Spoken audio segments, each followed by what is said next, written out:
Hi అండి. ముక్కలేనిదే ముద్ద దిగదనమాట మా ఇంట్లో వారికైతే. అందుకే ఈరోజైతే చికెన్ కర్రీ చేస్తున్నాను. మా పిల్లలకైతే చాలా ఇష్టమండి. వీక్లీ అయితే 2, 3 టైమ్స్ అయితే ఖచ్చితంగా నాన్ వెజ్ చేయాల్సిందే మా ఇంట్లో. ఇక ఈ కర్రీ అయితే ఒక్కొక్కరైతే ఒక్కో విధంగా చేస్తూ ఉంటారు. నేను ఇలా సింపుల్‌గానే చేసుకుంటాను. ఒక కళాయి పెట్టేసి దాంట్లో ఆయిల్ వేసేసి కొంచెం వేడైనాక ఒక 4, 5 మిరియాలు, చిన్న దాల్చిన చెక్క, ఒక బిర్యానీ ఆకు వేసి కొంచెం ఫ్రై అయ్యాక ఆనియన్స్, మిర్చి వేసుకొని బాగా ఫ్రై చేసుకోవాలి. ఇంకా నీట్‌గా క్లీన్ చేసేసిన చికెన్‌లో పసుపు, ఉప్పు వేసేసి కలుపుకొని పక్కన పెట్టేసుకున్నాను. ఆనియన్స్ బాగా ఫ్రై అయ్యాక చికెన్ వేసేసి హై ఫ్లేమ్‌లో ఒక 5 మినిట్స్ అయితే ఉంచాలి. దాని నుంచి వాటర్ అంతా వస్తుంది కదా! అది మొత్తం డ్రై అయ్యాక అల్లం వెల్లుల్లి పేస్ట్ వేసుకొని ఫ్రై చేసుకోవాలి. చాలామంది అయితే టమాటా వేయరు. కానీ నేను వేసుకుంటా ఆ ఫ్లేవర్ బాగుంటుందని.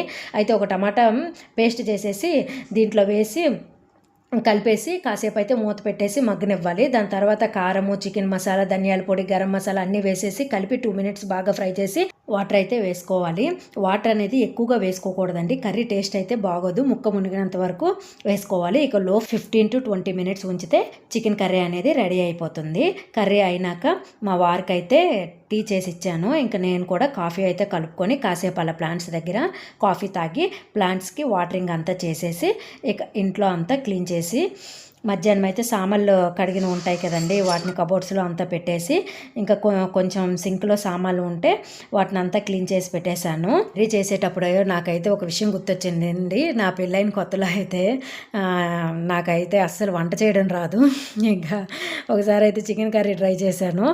మా వారికి టేస్ట్ చూడమని ఇచ్చినప్పుడు అబ్బా, జీవితంలో మరెప్పుడు నువ్వు చికెన్ కర్రీ అయితే చేయకు అని అన్నారు. నేనైతే బాగా ఫీల్ అయ్యానండి. కానీ ఏం చేస్తాం, కొత్త కదా.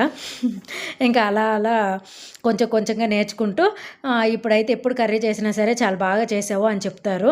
ఇంకా ఎక్స్పీరియన్స్ వచ్చింది కదండి. అలాగే లైఫ్లో కూడా మనకు రాని ఏ పనైనా సరే 1, 2 సార్లు చేసి వదిలేయకూడదు. నేర్చుకుంటూ చేసుకుంటూ ఉంటే ఏదో ఒక రోజు అయితే ఖచ్చితంగా సక్సెస్ అనేది వస్తుంది. Thank you for watching. Video నచ్చితే సబ్స్క్రైబ్ చేసుకోండి.